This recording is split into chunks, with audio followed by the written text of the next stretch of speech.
راديو إرنا راديو إرنا كاب كتما باريس محلالة لإرتوارن غازت إنياتا زدالو نتا راديو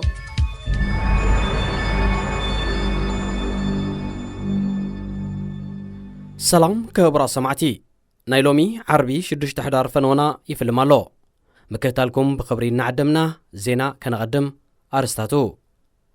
هجدف ويانا تقليلو مستقليه مسؤو متحاز نبرهم أسرات كنفتحينا زبل ورا يقاوح من الله تحبيرو يمن منيستر من اسياتن سبورتن حوتي تقنصيلو بونتلاند قال 14 عامت نزعد ميا قول عز عمصو كلتا من اسيات نموت تفريدهم هذه إذاعة إرنا زينا بزرزر أب حيالو كبابيتات إرترا قفاب زكايدلو زلو أوان وياني تقليلو مستقليه مسؤو بزتحاز تأسر إرتراوان كفتحوهم زبالوره يقاوح مهلا وتحبيرو فدرلاو منقسي إثيوبيا أنصار حزب تግራይ ኣብ زخفتو كينات إساياس ون سراويت نمسداد يدالولو حجغه ودمن يكموتن كندي سدرا بيتاتك كزختماين زبل سكفتاتات ኣብ ملا هاجر سفينلو ኣብ ዘሎ እዋን ህግደፍ ቦገኑ ወያነ ናይ ሞዳእታ ምስተጸርገት ንሓያሎ ዓመታት ተኣሲሮም ጸንሑ ኤርትራውያን ከፍትሕዮም ዝብል ወረ ይነዝሕ ከም ዘሎ እቶም ነዚ ሓበሬታ ዝለኣኹ ምንጭታት ኣመልኪቶም السرعات ኣብ መስከረም 2001 ዝኣሰሮም ሰበስልጣናቱ ነበርን ጋዜጠኛታት ናይ ብሕቲ ጋዜጣን ናብ ፍርዲ እኳ እንተዘይቕረቦም ብካድራቱ ቢሉ ምስ ወያነ ከም ዝተሓባበሩ ይዝኸሶም ብደም ህዝቢ ምጽዋት ዝለመደ ስርዓት ሕጂውን ደም ህዝቢ ክኸዑ ይዳለሎ ዝበሉ ሓያሎ ኤርትራውያን ወገናት ድማ ነቲ ኣብ ልዕሊ ህዝቢ ትግራይ ተኣውጅ ዘሎ ኩናት ኮኒኖሞ حيالو إرتراوያን ፖለቲካውን ውድባት ምንቅስቃሳትን ማሕበራትን በብ ወገነን ነቲ ዝተኣወጀ ኩናት ብምኹናን ህዝቢ ኤርትራ ነዚ ብደም ደቁ ዝጻወት ስርዓት ከይእዘዝ ለቦታት ይሕልፍለው ኣብ ኢትዮጵያ አንጻር ህዝቢ ትግራይ ተወሊዕ ዘሎ ኩናት ኣብ መወዳእቱ ፖለቲካው ዘተ ምፍትሑን ዘይተርፎ ህዝቢ ንምህላቕን ብደም ደቁ ንምጽዋትን ዝግበር ናይ ትዕቢት ፕሮፓጋንዳታትን ዘመተን ደው ክብልውን ኤርትራውያን ጻውዒት ይቕርቡለው أزي كم زيلن كله أب كل التجري أبزك هزلو فدرلاو منجس إثيوبيا عوتات كم استجونات أفريقيا جلت إن كله منجس التجري بوجنو حيلتات زتو كل تزدلات وارعتقو نناوشتن نايقدام حيلتات النمكات أبزت أمام الدرجة كم زلو أفليتو تفان يوم زنبرو جنرالاتون أبصراح كملسوت أوعي تقريب زلو قدام مينستر أبي أحمد حيلتات زتهوحات كابي إرترا ورار نزتفنو من المثال نقل أبالات حيلتاتهم ناي إرترا وتهدراو كدان يلبسوا مالو قبل جليسو ኩናት ትግራይን ፌደራላዊ መንግስትን በፖለቲካው ዘተጥራይ ክፍታሕ ከም ዝኽእል ዝምክቱ ሓያሎ ኢትዮጵያውያን ምሁራት በወገኖም ፌደራላዊ መንግስቲ ንውሽጣዊ ጉዳይ ውልቃዊ ፖለቲካዊ ረብሓታት ንዘለዎም ናይ ግዳም ሓይልታት ኣሕሊፉ መሃቡ ነቒፎም ኣብ ዶብ ኤርትራን ኢትዮጵያን ዓስኪረን ዝነበራ ገለ ኣህዱታት ፌደራላዊ መንግስቲ ናብ ኤርትራ ክሰግራ ከም ዝተኣዘዛ ፕሬዝዳንት ክልል ትግራይ ዶክተር ደብረጽዮን ኣብ ዘሕለፎ መልእኽቲ ገሊጹሎ دكتور دبرتيان بمعراب تجري وجي يغتسل كم زلوا بملكات بكل العفرون تدرب حيلتات إلا أخو مهلهم حبيرو منيستر من اسياتن سبورت نايتي بحوتيزم الرحمن قستي يمن مخانو استقلت ايه العلوي بعد سلطان ابا كتما سنعة بستتكوسلت ايه تغتلو اتي حسن زايد استبهال منيستر مس قوالو بمكينة نبيت صحفتو نامرحن كلو اعتقات بسخفتو هاند بتاو توغسي بخبيد كوسيلو ناب هوسبيتال دحر مبصحيو مويتو نتا مكينات تمرح زنبرت قوالون بصنع قوسيلالا نايت متقعتي حلفنا زوسد أكل يلن يخون مبر بسعود عرب زرقف حالتات كم زفتسمو حتي وغيسو زبزح أكلو أبسد زركب منقست يمن بوغنو اتي تقامي زبلو منيستر كم زتغنس ألن تزيكوينو زفتسمو أكل أي أنفتن بيت فردر اسم محدار بونتلاند نقول 14 عامت قلع عميصهم نموت زبصحو كل التمنسيات بموت كقطعو فريدوم أتم محمد عبدي فراين عبد الرحمن محمد إيشاقن زتبالو كل تمنسيات أبو ودبايت كتما بوساسو أبزركب بيت فردي أبزغربلو نتا قلعة جويم دحر موسادهم عميصهم كم زقتلوا كم زتأمنوا مع كنا زينا كابته رئيس محدار حبيرن أب سومالن رئيس محداراتن أب لعل دك انستيو بفلاي دما قلعو زفت أمزلوت أتاو عمت إنا زايد بممسو حيالو نتقبن زفت أمسبات نموت كقطعو بتدقاقامي سمع أرستزينا كوينلو زينا تفتيملو رقمنا دينا ترقمنا زرستو تحستو كسعبيو مكتالكم كتكتسلو دقمنا نعدم راديو إرنا ناتا دمت إرتراويان ካብ ዕድመይ ሓደ ደርዘን ሰልዓልኩ ካብቲ ኣብ ዕለታዊ ህይወተይ ዓብ ጽልዋ ዝነበሮ መንፈሳዊ ትምህርቲ በብቕሩብ ክርሕቕ ድሕሪ ምጽናሕ ኣብ ውሽጢ 2 ዓመት ጠቕሊለ ተባተኽኩ ናይ ቀደም ምሕዩ ኣቦትኡ ሓድሽ ከም ዝተክል ብዕሊ ዝኣወጀ ሰውራታት ዓለም ኣብ ሰብዓታት ኣብ ኤርትራን ኢትዮጵያን ነጊስሉ ዝነበረ ዘመን ነዞም ሕጂ ኣብ ናይ ኣዴታትን ኣቦታትን እቶም ዕድለኛታት ከዓ ኣብ ሓጎታትን እናሓጎታትን ዕድመ በፂሕና ዘለና ዘርከብናሉ ግዜ ዝዝክር ዘለኹ ናይ ሽዑ ሰውራውያን መንእስያት ንወለዶም እግዚኣብሔር ዝበሃል የለን ኢሎም መሪር መርድእ ዘስምዕዎም እዋን ክኸውን ከሎ ኣብቶም ሰውራውያን ኢና ዝብሉ መንእስያት ከዓ ሓድሽ ብምፍላጦም መተካእታ ብምርካቦም ሓፍሓፍ ዝብሉሉ ዝነበሩ እዋን ምንባሩ ገና ምስ ኣሰሩ ዘሎ ውዒ ዝኽርዩ እቶም ኣብ ነገር ዝኣምኑ ሰውራውያን ምስቲ መንፈሳዊ ኣካይዳ ብደረጃ ፍልስፍና ከም ዘይሰምዑ ብወግዒ ምስ ኣፍለጡን ጭብጥታቶም ምስ ኣቕረቡን ኣነ እቲ ሓድሽ ሰውራዊ ኣተሓሳስባ ደስ ኢልዎም ካብ ዝተቐበሉ ብዙሓት ሓንቲ ዓለም ዝፈጠረ ይፍጠሮ ኩሉ ብምኽንያት ዝተገብረን ጌጋ ዘይብሉን ክነሱ ኣብቲ ቅዱስ ዝበሃል ጽሑፍ ግን ምስቲ ኩሉ ጽቡቕ ናይ ፍቕሪ ፍልስፍናታቱ ናይ ጾታ ኣድልዎ ምስተዓዘብኩን ገለ ከዓ እንታይ ማለት ምዃኑ ምርዳእ ስለ ዝኣብየንን በበይኖም ሰበኽቲ በብናቶም ትርጉማት ከም ዘለዎ እንታይ ዘይተቐቢልክዮም ስበሉንን ሰባት ኣብቲ ኣቐዲሙ ቅድሚ ኣሽሓት ዓመታት ብዝተጻሕፈ ካብ ንፈላለ ሓድሽ ነዚ ግዜና ዝኸውን ዘይጽሓፍ ክሳብ ምባል በፂሐ ሎሚ ቅነ ግን ኣብ ዋሽንተን ዲሲ ኣሜሪካ ኮይኑ መንፈሳዊ ትምህርቲ ዘመሓላልፍ ብሬድዮ ኣቢሲንያ ዝፍለጥ መደበር ሬድዮ ከም ገለ ክብል ኣብ ቴሌፎነይ ስለ ዝመጸኒ ከፈትክዎ እሞ ሓደ ካብቲ ኣብቲ ሬድዮ ዝተመሓላለፈ ትምህርቲ ዝተረግመ ወለዶ ብዝብል ልዕሊ 4 ሚልዮን ሰባት ዝተኸታተልዎ ነበረ ልዕሊ 4 ሚልዮን ሰብ ብዛዕባ መርገም ክሰምዕ ካብ ተራእየ ገለ ዘገድስ ክህልዎ ኣለዎ ብምባል ክሰምዖ ደለኹ እቶም መንፈሳዊ መራሒ ኣስተምህሮ ጥቕሚ እምበር ጉድኣት ዘይብሉ ክነሱ እቲ ንፍላስፋታትን ጸሓፍትን መራሕትን ዓለም ከምዚ ኢሎም ከምዚ ገይሮም ምባል ዝለመደ ኣእምሮይ ንኽጥቀመሉ ተማትአ ክትርጉሞ ዶ ክገድፎ ደቕ ዝበለ ክትዕ ምስ ነፍሰይ ገጠምኩ ብዛዕባ መርገም ከይዛረብ መንዶ ረጊሙኒው ነፍስኻ ምሕታት ስለ ዘይክልከል ሓተትክዋ መወዳእትኡ እቲ መርገም ግዲ ተሰይሩ ወይ መለሳ ግዲ ደልየ ይተርጎም ዝብል ስዒሩ ንመጀመርያ ግዜ መንፈሳዊ ኣስተምህሮ ከም መወከስ ተጠቒመ ነቲ ብቋንቋ ኣምሓርኛ ዝሃቦ ኣስተምህሮ ከም ዝጥዕመኒ ገይረ ተርጉመዮን ጾሚቐ ካብቲ ሃለዋትና ውስኽ ኣቢለን ኣቕርቦ ኣለኹ እቶም መምህር ስለምንታይ ወለዶና ካብ ቁኑዕ መንገዲ ዝጋገደሎ ስለምንታዩ ክሕደትን ክፍኣትን በዚሑ ስለምንታዩ እዚ ወለዶ ንዝመፀ ክፉእ ቀልጢፉ ዝቕበሎ ዘሎ ኢሎም ምስ ሓተቱ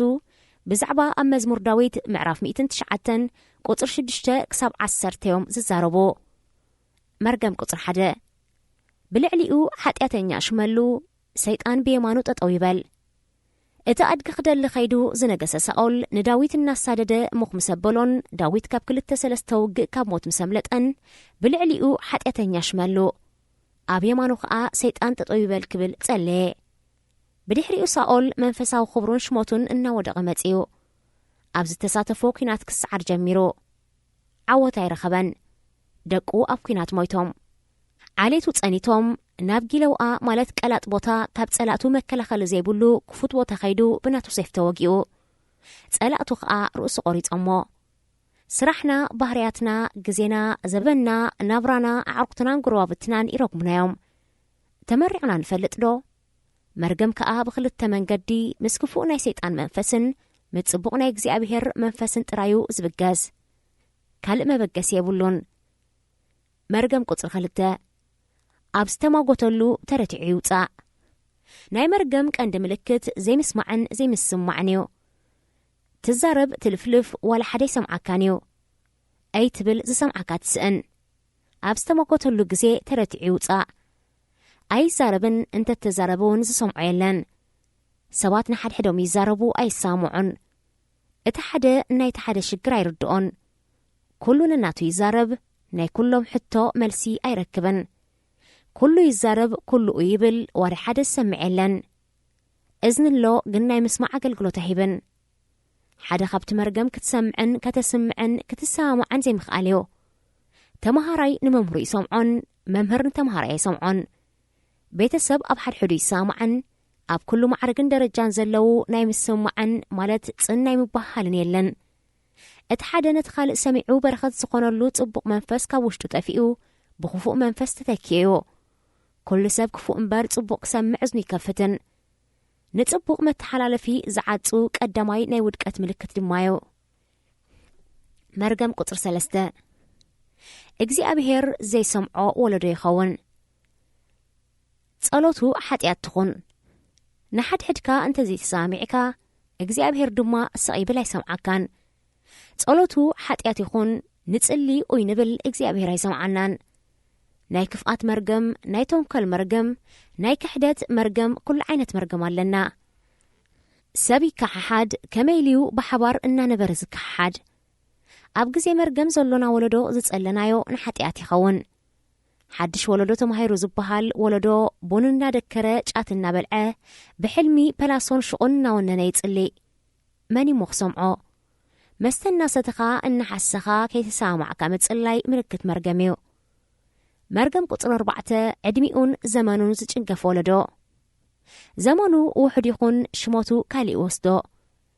እናተማሃርካ እናሰራሕካ ትጎድል ጥራይ ሽመቱ ናይ ግፍዒ ይኸውን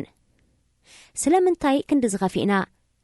ስለምንታይ ክንዲ ዝተጨኻኺና ስለምንታይ ክንዲ ዝደቂቕና እቲ መርገም ካብ ክፉእ መንፈስ እናተወራረሰ መጺኡ ደንዚዝና ስለ ዘለና ኢና ዘመን ኣሎ ግዜ ቀልጢፉ ይሓልፍ ገለ ክትገብር ዝመደብካዮ ዓመት ሓንቲ ከይገበርካ ትሓልፍ ዘመኑ ይውሓዶ ሽመቱ ካሊእ ይውሰዶ ሙጉዳል ካብ ኩሉ ሙጉዳል ዝጎድል እምበር ዝውስኽ የለን እቲ ሓደ ናይቲ ሓደ ግዜን ስልጣንን ክወስዶ ይደሊ እቲ ሓደ ናይቲ ካልእ ታሪኽን ዘመንን ይድምስሶ እቲ ሓደ ናይቲ ሓደ ወቕቲ ይረኽሶ እቲ ሽመት ናይ ተንኮልን ግፍዕን መጥቃዕትን ይኸውን ኣብ ባህርያትና ዘሎ ሽግርን ወሪድና ዘሎ ጉድኣትን ስለምንታይ ክሳብ ክንዲዚ ምስማዕን ምትሕሳብን ሲኢና ዘደቃቕናሉ ምኽንያት እንታይ እዩ እቲ ሓደ ነቲ ሓደ ጥዑይ ዘይኮነሉ ምኽንያት እንታይ እዩ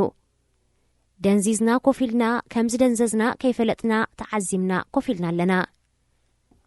መርገም ቁጥር 5 ናብ ወለዶ ዝሰገረ መርገም እዩ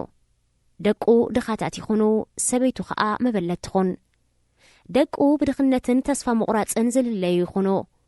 ብወልፍን ኣመላትን ዝተዘምቱ ይኹኑ መርገም ሰጊሩ እንዲና ኣብ መስተን ሹሻን ጫት ኮፊልና ደንዚዝና ዘለና እቲ ኣብቲ ሓቂ ዘየለ በረኸት ኣብ ወልፍን ኣመላትን ጥሒልካ ሃብታምን ምሁርን ፈላጥ መሲልካ ነብስኻ እናተዓሻሸኻ ምንባር ምልክት መርገም እዩ ወልፊ ጠጠው እንተይሉ ሓሶት ስርቂ ምድንጋር ምቕታል ኩሉ ሕማቕ ነገር ይግበር ወልፊ ዘለዎ ወለዶ ካብቲ መርገም ቀዳማዩ ደቁ ይድከዩ እንተ ተመርዒውን ሰበይቱ መበለት ትኹን ኳይ ዝብል ዘሎ ተመርዖም ሽዑን ሽዑ ዝፍትሑን ዝበታተኑን ዘለው ምስቲ መርገም ዝተተሓሓዘ ጉዳዩ ቤተሰብን ስድራ ቤትን ተቦናቂሮም ፋሕፋሕ ኢሎም ቁኑዕ መንፈሳዊ ህይወት ተሪፉ ዲያብሎስ ዝሰርሖም ናይ ሰይጣን ስራሕ ናይ ድኽነት መንፈስን ስለ ዝነገስዮም ኣብ ዓለም ዘለው መራሕቲ ወላ ናይ ሃገርና መራሕቲ ብዛዕባ ድኽነት ክዛረቡ ከለው ዓብ ውግእ ዘለና ምስ ድኽነት ይኽብሉ ይስምዑዮም መንግስታት መኮንናት መሳፍንቲ አንጻር ድኽነት ከም ዝተላዕሉ ክዛረቡ ይስምዑዮም መርገም ከሎሞ ከመይሉ ይኽሰልጦም ወለዶ ብናይ መርገም መንፈስ እንተተታሒዙ ከመይሉ ድኽነት ይጠፍእ ዝሰርሕ ከም ዘይሰርሕ ዝጽሕፍ ከም ዘይጽሕፍ ምስተገብረ ዝሓስብ ከም ዘይሓስብ ካብ ገበርናዮ እግሩ ቤቱ ሓዝ ካብ ተባህለ ዕድሉ ኣእምሩኡ ሓዞ እናበልና ከመይሉ ድኽነት ክጠፍእ ደቁ ድኻታት ይኹኑ ሰበይቱ መበለት ትኹን ዝብል መርገም ሓቅድ ይኮነን ኣባና በፂሑ ዶ ይበፅሐን መቐዳስ ኣይኮነን ብመንፈስ ተኣሲርና ኢና ንሳቐ ዘለና ዝተወርሰ ሓጢኣትና ዝኣልዩ እዝጌ መሓረና ዝብሉ ወለዲ ተሳኢኖም ኣለው ተማሂሩ ዋላ ሓንቲ ዘይሰርሕ ተማሂሩ ፍሉይ ዘይሓስብ ተማሂሩ ተመሪቑ ዋላ ሓንቲ ዘይገብር ዘይከውን እንተኾይኑ እቶም ቆልዑ ይድከዩ ሰበይቲ ከዓ መበለት ትኹን በይና ትትረፍ በቃ በይና ብዘይ ምስማዕን ጽንሚ ባህልን ምኽንያት ተመሪዖም በበይኖም ዝነብሩ ኣለው ወሊዶም ከለው ብዘይ ውላድ ዝተርፉ ኣለው ወሊደን ዝመኸና ኣዴታት ኣለዋ ተወሊዶም ከለው ናይ ወላዲ ፍቕሪ ዘይብሎም ብወልፊ ዝተሰነፉ ውሉዳት መሊኦም ኣለው ኣዲኦም ንሽሮ በርበረ መግዝእ ሲኢና ኸላ ሽጋራ መስተሰትዩ ጫት ዝቑሕሙ ውላድ ኣለዋ ወልፍን ተጠፊኡ ስርቂ ቅትለት ምዝማት ምክሓድ ኣሎ እቶም ነዚ ከም ዘስፋሕፍሕ ዝገበሩ ከዓ ብዛዕባ ድኽነት ይዛረቡ ኩሎም መራሕቲ ዓለም ብዛዕባ ድኽነት ይዛረቡ ብዛዕባ እቲ ተታሒዝናዮ ዘለና ናይ መርገም መንፈስ ግን ኣይዘረቡን እዮም። ሬድዮ ኤረና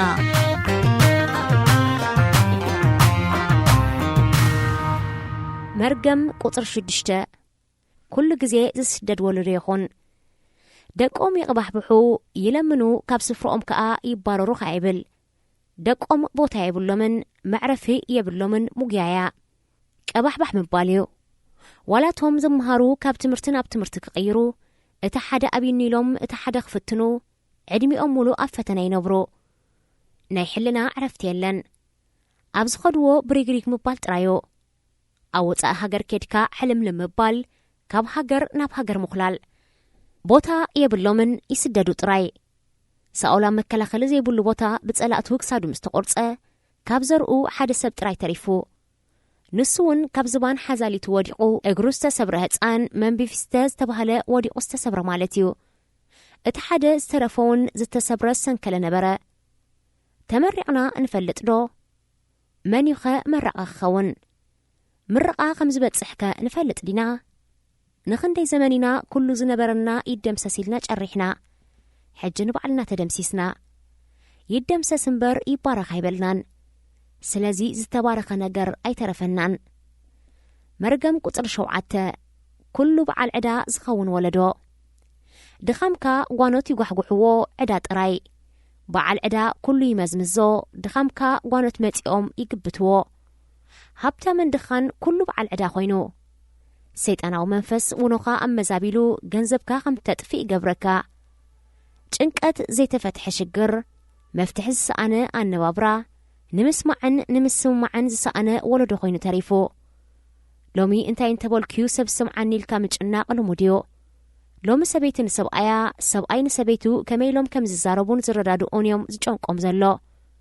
ዘላ ዝብ ቋንቋ ካበይ ይምጻእ? ሓዲኦም ክዛረብ ክጅምር ከሎ ጀሚሩ ጀሚራ ኻኢልካ ናብ ቆይቋን ዕግርግርን እዮም ዘምርሑ። ኣብዚ እቲ መሰረታዊ ናይ ምርዳእ መንፈስ ይጠፊኡ። እቲ ቃል ናይቲ ሓደ ነቲ ሓደ ጸላኢ እዩ። እዚ ብዘይ መርገም ስቒሉ ዝመጽ ኣይኮነን። ኩሉ ግዜና ዓለማዊ ነገር ጥራይ ክንመሃር ካብ መንፈሳዊ ህይወት ስለ ዝረሓቕናዩ እቲ ኩሉ ሽግር ተፈጢሮ። ዓለማዊ ትምህርትና ከዓ በረኸት ይሃበናን። ትምህርትናን ስልጣኔናን ስጋዊ ነይሩ ስጋዊ ኮይኑ ተሪፉ። መንፈሳዊ ህይወትና ገዲፍናዮ ሰብ ዕዳ ኮይና ድኻምና ጓኖት ይምዝምዝዎ ኣለዉ። ካብ ሰብኣዊ ባህሪ ዝረሓቐ ሃርጎምጎም እናበልካ ከይዓገብካ ምስ ሰይጣናዊ መንፈስ ብስስዓ ሓቢርካ ትበልዕን ትሰትን እሞ ኣብ ክንዲ ጥዕናን ሰላምን ቅሳነትን ዘለዎ ኣወንታዊ ሓይሊ ትረክብ። ፈሪሃ እግዚኣብሔር ዘይብሉ ትዛረብን ትገብርን ጭንቀትን ዕዳን ከዓ ተትርፍ። መርገም ቁጥር 8 ነቶም ብድኽነት ዝዓበዩ ደቁ ዝሕግዞን ዝርህርሃሉን ዝሰኣነ ወለዶ ይኹን። ነቶም ድኻታት ወለዶ ዝሕግዞም ኣይሃሉ እንተሃልዩ ድማ ቀልጢፉ ይሙት እዩ ዝብል ዘሎ። እሞዚ በፂሑና ዶ ይበፅሓናን? ሎሚ ዝሕግዝ ኣሎ ዶ? ክንወድቕን ክንከስርን እምበር ሓቢርና ክንዓቢ ክንከስብ ዝቃለስ መን ኣሎ? ደቅና ሰላም እንጀራ ደልዮም ዝተሰዱ ኣብ ኢድ ዝርህርሁ ድዮም ወዲቖም። ክሳውዶም ሒዞም ብኻራ ናብ ዝሓርድዎም ዶ ይኮኑን ወዲቖም። ኣብ ዓለም ሙሉእ ዘሎ ስደት ንርአዮ ሃንደበት ዝመፀ ኣይኮነን። ንሕና ኣብ ኩናት ከለና መከራ ክንርኢ ከለና ዝስሕቁ ዝነበሩ ንሕና ዕንጨይቲ ኣውጊድና ሓዊ ጌርና መግብና ከነብስል ከለና ብድሕሪና ዝንዕቆና ዝነበሩ ሶርያውያን ሎሚ እቲ ዝምክሕሉ ዝነበሩ ስልጡን ናብሮም ዓንዩ ሓሰር የንድዱን ድስቲ ልሙኑን ኣለዉ። ቀልጢፎም ማዕቢሎም ዝተባህሉ ህዝቢ ሶርያ ሎሚ ዓዶም ናብ ጉድጓድ ውኸርያ ተቐይሩ። ሰብ ኣሎ ግን ኣይርህርሃልካን ዝብል መርገም ማለት ልክዕ ከምዚ ንሶርያውያን ኣጋጢሞዎም ዘሎ እዩ። ሰብ ኣሎ ግን ኣይሕግዝን እዩ። ህዝቢ እንተዝተሓጋገዝ እዚ ኩሉ ስቃይ የምገጠመናን። እታ መርገም ዝሕግዞን ዝርህርሃሉን ወለዶ ኣይርከብ ትብል ብልክዕ ተረጋጊጻላ። ሎሚ ህፃናት ከይተረፉ ምስ ወለዶም ኣብ ናይ ሕስድናን ጥንቆላን ናይ ሰይጣን ስራሕን ይሳተፉ እንተሃልዮም መርገም ኣሎ ማለት እዩ። መርገም ቁጥር 9 ሓጢኣት ዘውርስ ወለዶ ይኹን። ወለድና ብመንፈሳዊ በረኸት ከይሓለፉ ምስ ኩሉ ዘይተፈልጠ ሰይጣናዊ መንፈስ ስቒሎም ኣብ ዝዓርፍሉ እዋን ዋላ እንተሞቱ ደቆም ብሂወቶም ከለዉ እናሰርሑ እናነበሩ ከሎ ይሞቱ ኣለዉ። ናይ ኣቦኦም ሓጢኣት ኣብ ቅድሚ እግዚኣብሔር ትተሓሳሰብ ናይ ኣዲኦም ሓጢኣት እውን ኣይተደምሰሰ። ሓጢኣት ወለዶም ኣይደምሰስ ማለት መርገም ዲምርቓ። مرقم ولدي نولاد السقي كاب هلوة اتشجر كنردو زتصقم يمثلن مرقم قطر 10 مرقم زفكر ولدو ملو بملو مرقم زفكر ولدو تمرتو يتصنع منفساو تمرتي ايد ليننيو زتبهله ولدو حجي كم زين قسقس غيرو اصنع حيزنالو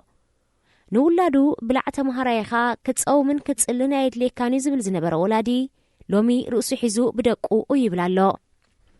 حجي من يلعلو من يحقزو من قوني خنو من برتيع بلو مرقم فتيوا نوبتيا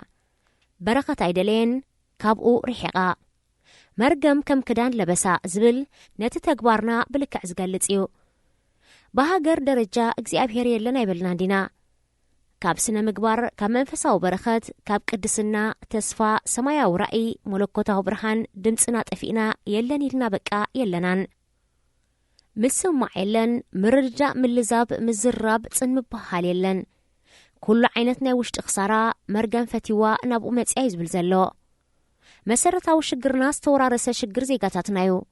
كاب قداموت ولدنا شجر وريسنا ناتنا شجر وسيخنا شجر تدراريبو أمرونا يناوطلو دنگرگريو إلو نازلو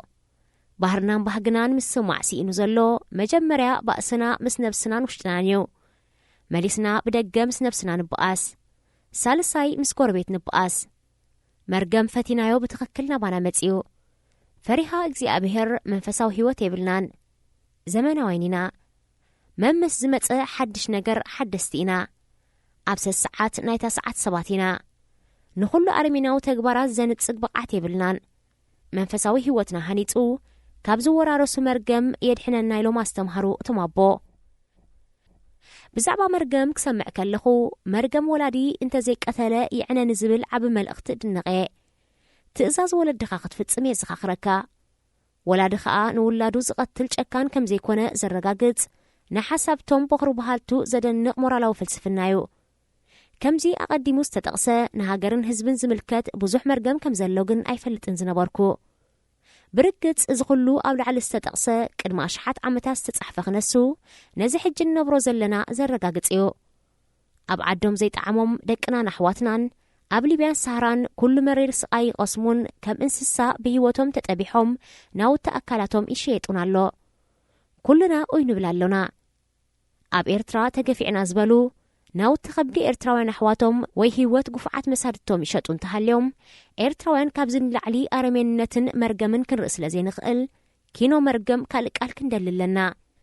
هزبي إرترا مرفئن فتلن كوينو عد زأتوهم بقللتان دبلانس تقبلهم لعلي أمالختو أمينو زدالهم قبارو نايلوس ساقدلهم دقو ديكونون نولدهم دقهم نحواتهم عدلهم مرجعهم كوتاقل هيوتهم حديقهم نابقلا يقيرهم عمز بلي تحقوم لهم كابقز عدهم زنفتوهم زلو أو أبيت مأسرتي إرترا زماسن زحق زلو أشحات إرترا وزرئي زمن زعو زلو ناي من بارقزي زوردو زلو زسكحكح فنچ كانن إرتراوين كاب دقو كابتوم كبورلنا نبورلنا زبالهم فنچح مسنقليو كوردو بجكا أرمينتن مرقمن انتي عينت بوليتيكان سنموغوتن كترخبولو تخيل